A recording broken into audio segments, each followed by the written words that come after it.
Hello, I'm Roger Baker, Executive Director of the Stratfor Center for Applied Geopolitics at RANE. This podcast is brought to you by RANE Worldview, the premier digital publication for objective geopolitical intelligence and analysis. Find out how RANE can help you stay ahead of global events at ranenetwork.com.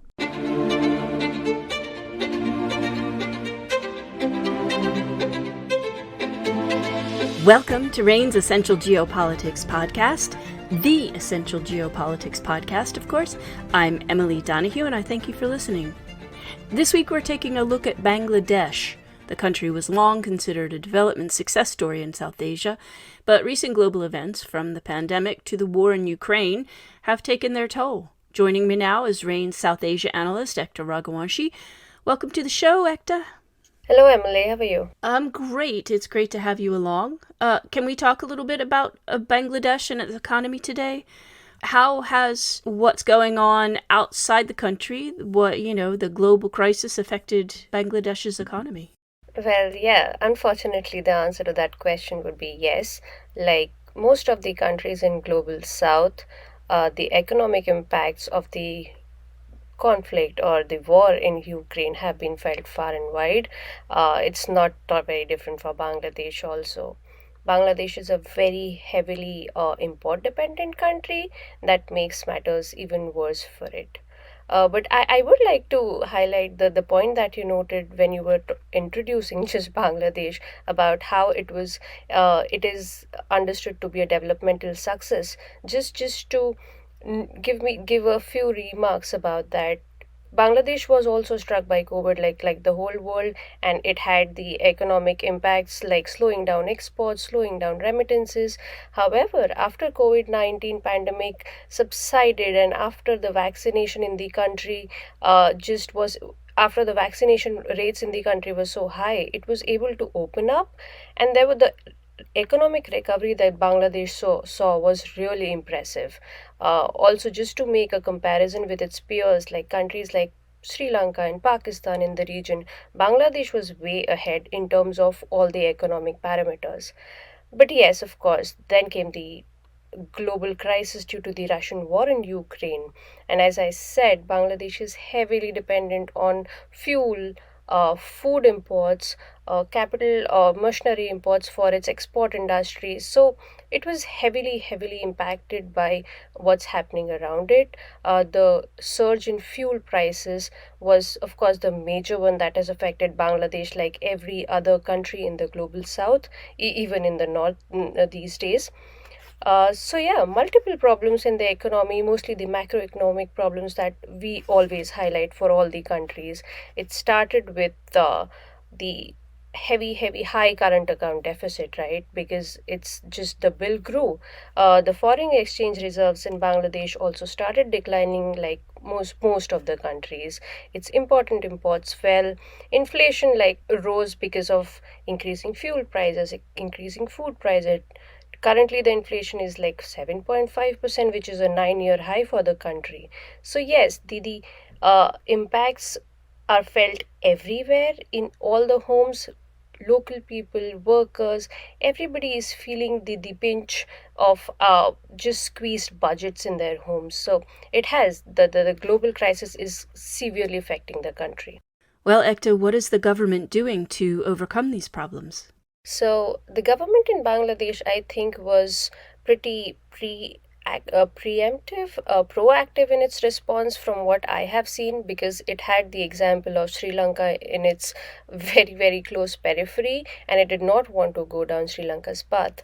What I started seeing was a sort of austerity measures from government side. They started with capital controls. They started with restricting luxury imports and things like that. So just things about saving the foreign currency, of course, dollars in the market. What I also saw last month itself, the government had to increase the fuel prices because international markets prices were very high. So because they increased the fuel prices, there were all sorts of other inflationary problems. However, that they also stopped or temporarily paused oil imports in the country. mind you, oil is very, very important for energy security in Bangladesh. So that has caused, well, that has caused severe power crisis in the country.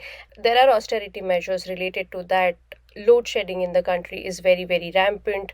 There are like 1 or 2 hours of power cuts everywhere, even in economic areas in the country. Schools and banks have been are asked to shut down for a few hours in the week. So things like this, I think all these austerity measures the government has already undertaken, like many other countries in the world. What other thing the government is doing is it has approached the IMF for a loan program. I think it has asked for about 4.5 billion loan. For it could be for 3 years or 4 years. It has not been approved yet, but I think IMF would most probably will.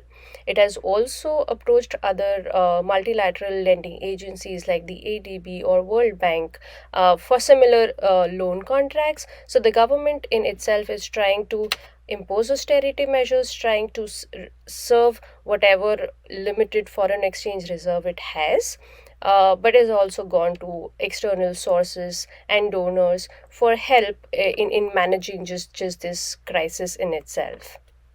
Ekta, it sounds like there is quite a situation developing in Bangladesh. Could the drivers that you've described create a similar situation in Bangladesh? I mean, as that drove protesters in Sri Lanka to overthrow the government? Yeah, a very relevant question. So the most immediate impact of these austerity measures or inflations could be widespread social unrest in the country.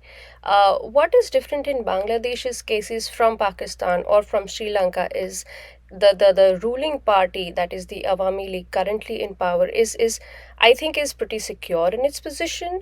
The next elections in Bangladesh are in 2023.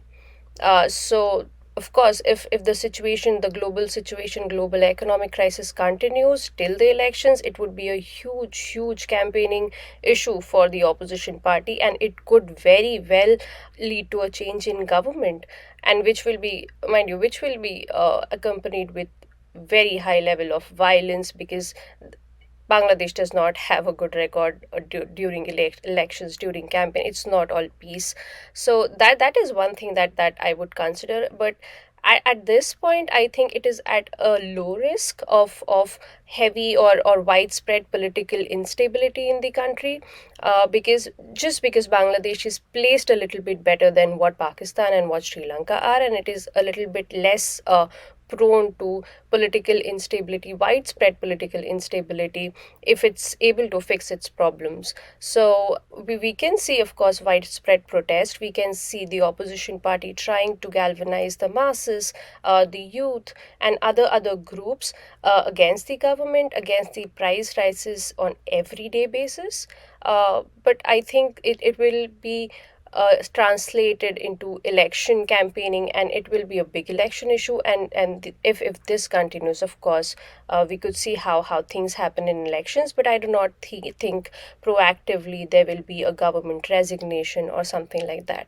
So again, the risk of political instability overthrowing the government is a little bit lower in Bangladesh, but of course we will see some sort of instability.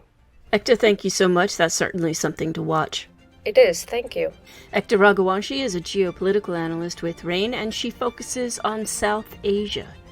Understanding geopolitical issues and drivers, no matter where they're happening, are critical to future planning. Whether you run a multinational conglomerate or you're planning a trip to a place you've never been, RANE offers businesses a complete geopolitical intelligence solution with RANE Worldview. It delivers forward-looking geopolitical analysis and tools that enhance your ability to understand what's going to happen next. Learn more about RANE's geopolitical intelligence solution at ranenetwork.com. That's RANE network.com. I'm Emily Donahue, and I thank you for listening.